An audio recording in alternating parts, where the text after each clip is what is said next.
నెలవంక తొంగి చూసింది, చలిగాలి మేను సోకింది, మనసైన చెలువ కనులందు నిలువ తను వెల్ల పొంగి పూచింది.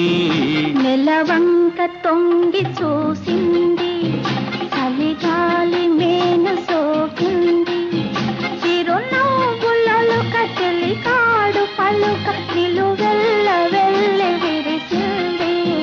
నెలవంక తొంగి చూ